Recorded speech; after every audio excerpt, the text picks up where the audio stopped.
Okay, before we get started, yes, I'm very comfortable without brushing my hair in my bathrobe,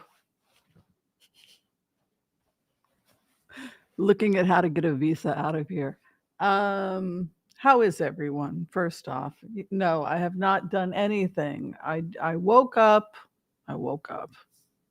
That is what I've done. This is how lazy this channel is, people. I woke up. Okay. And I've got a coffee. I played the violin for an hour.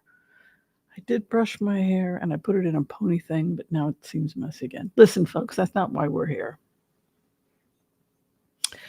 We're here because I am a remote viewer. And I am a remote viewer, that a very specific type of remote viewer. It is a remote viewer who is a professional empath. It is somebody who suffers from too much empathy, the suicidal empathetic person who always gets herself screwed over by caring too much about bad people. Okay, so that's the perfect person to do HCRV. Now, I'm going to talk to you as Elon Musk. I've had some very great remote viewing conversations with him because I'm very emotionally attached to what's going on in Gaza for a number of reasons, starting with the fact that there are hostages that are still unaccounted for. That's the number one reason. But also because we want to see peace and a rebuild and a resolution of the conflict, right? So I'm very emotionally invested in Elon Musk because of my own attachment to projects regarding the rebuild. We all know this.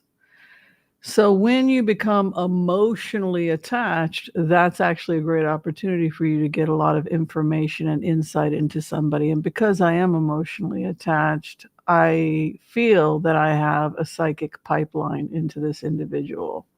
That's very cool. And so if you want to have an argument with Elon Musk, you can go ahead and put it up here. But understand that while I do, in fact, have the ability to channel Elon Musk rather effectively, I believe, that doesn't mean I am Elon Musk. So please, I know you're going to have a huge emotional reaction to this. But before we get started, if you could subscribe, share, that would be awesome. And then I will give you Elon Musk having a conversation with me in the altered state. So I was very, very upset about the fact that Elon Musk had gone with the Republican Party. Some of the stupid sexist crap. It's a very rape vibe, hating women. You know why you're an incel? Because you have so much hostility towards women, nobody wants to date you. You know, why would anybody date somebody who's sitting in their basement, has no vision, is living vicariously through comic books and comic characters, and is doing nothing with his life and hates women? Of course, nobody wants to date you. Start liking women as people and have a vision and do something with your life, and then maybe your life will change. That would be my message to those people. But so that's kind of who is traditionally attracted to the environment of Elon Musk. It's the guy who's the loser. It's the guy who can't get a girl. He's living in his basement. He's got nothing to live for. He's got no vision or dreams of his own. Or if he does, he doesn't know how to implement them. So he spends all day long looking at X/Twitter, vicariously dreaming that he can live through other people. And the people that he lives through are Elon Musk, Donald Trump, and all these winners. So then that makes him a winner too. And that's truly what it is to be an incel. If you want to know what attracts most women, it is a man with a mission. If you're looking for the number one thing that I'm looking for as a woman of a certain age, though I will go younger, I'm looking for a guy, might as well put it out there while I'm making this video, who has a mission in life. There's a reason why he's getting up in the morning, right? It can't just be a nice guy who works as an accountant. There's nothing wrong with being a nice guy that is working as an accountant, but He has to be a nice guy working as an accountant who has a mission in life and he's pursuing it. So it's not that nice guys who work as accountants don't get nice girlfriends. What's what women don't find attractive is the fact that he has no mission. So the sexiest thing for women is a man with a mission. In the case of Elon Musk, his mission is a mission to Mars. And that makes him sexy, right? Because he is a man with a mission. So the very nature of what makes somebody attractive or not attractive is something that we have to reassess as people. What really turns most people on is this idea that we have a mission, that we have something we are called to do, and that we get up every morning and we fight a mission, whether it's working to help the poor or to develop technology. But there has to be something that gets you excited about getting up in the morning. And if you don't have that, then that makes you less attractive.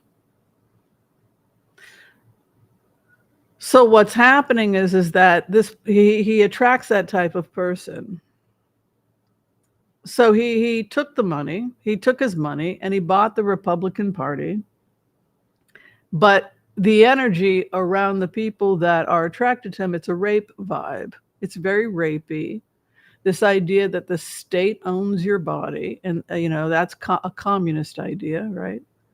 Or before that, feudalism, that the Lord got to consummate the marriage. If the marriage took place on the Lord's land, he got to basically rape the bride, right? If the peasants were getting married, right? This idea that the Lord owns everything, including your uterus, right? So now but in the case of communism, which took over the feudalism of, say, Tibet, for example, which used to be a feudalist society. In the case then in the case of communism, the state comes in, and now the state owns your ovaries. And so when Republicans say, "Well, don't worry, the state," we pushed it down to the state. What they're basically saying is that they always believed that the feds owned your uterus, and they just kicked it down the road and sold you off like a concubine. They sold it. In their mind, what they are saying to you is that they sold you from one massa to another. I don't own your ovaries anymore, little woman. I sold you downriver to the States. So hear that,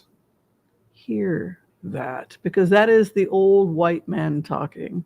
Honey, I don't owe you anymore. I can't help you. If he's beating you or what he's, I sold you down the river. It's not my problem. It's not our problem. We sold it. Your rights are now owned by the states. Your uterus is no longer owned by the feds. It's owned by the states. Okay, duly noted. In terms of what Elon Musk would say about what was going on in the Middle East and what is going on with the Cold War with the Democratic Party, he felt that warmongers and war profiteers, arms dealers, were lobbying the Democratic Party. This is what Elon Musk is saying. That the weapons were being made out of states like California, which were blue states, and in exchange for backing the Democratic Party and making it a blue state, they were going to support and help in the sale of arms from these private companies that were doing arms deals with the United States. Those arms wound up in Gaza. They wound up in the hands of Hamas, and they were used to fire on Israel. So how did that happen? According to what I'm picking up from Elon Musk, internal look at the situation, it's because arms dealers out of California who'd been lobbying and helping to keep the Democrats in power were the people that created those bombs. And so it behooved the Democrats to keep the wars going, because they were being paid by war profiteers that were propping up the Democratic Party. And when that happened, the Democratic Party wasn't interested in peace. They were interested in talking points to keep them in power, but they weren't really interested in peace. They talked about a two-state solution, but there never would have been a Gaza rebuild, Whimsy. This is what I am psychically trying to transmit to Whimsy as Elon Musk, and I need her to hear me. Whimsy, I did see a rebuild.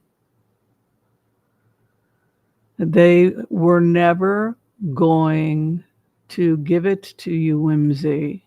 You were never going to get that. It was never going to happen under the Democrats. They tried to slow down the taking over of Hamas because they had a financial invested interest in keeping things going. That's objective reality. Whimsy, I know it's your party, but let it go.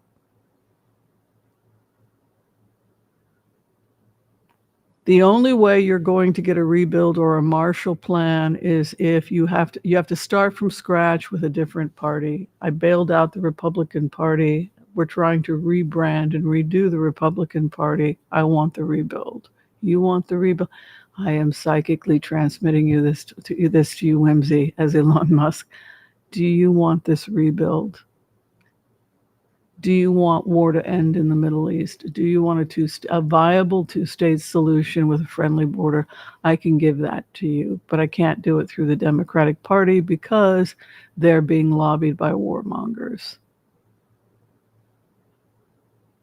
I tried. There's a lot of people with a vested interest in the Democratic Party that are doing things that are not good for the United States, including propping up weapons and propping up this kind of tension, which is bankrupting the United States and putting them into trillions of dollars in debt with the sale of arms, etc. And what I'm proposing is sane peace proposals and getting rid of the warmongers on both sides and moving towards a rebuild and peace. Doesn't mean that we're handing everything over to Russia. We have to be smart negotiators. It means that the trade wars and the wars have to end because they're bankrupting the United States. And I am team human.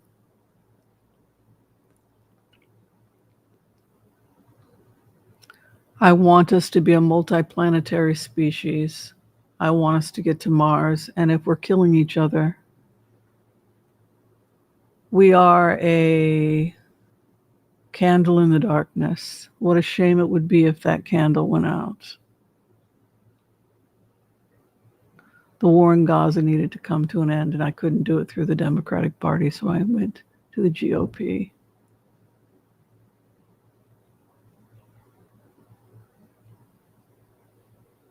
You will see a rebuild through the GOP.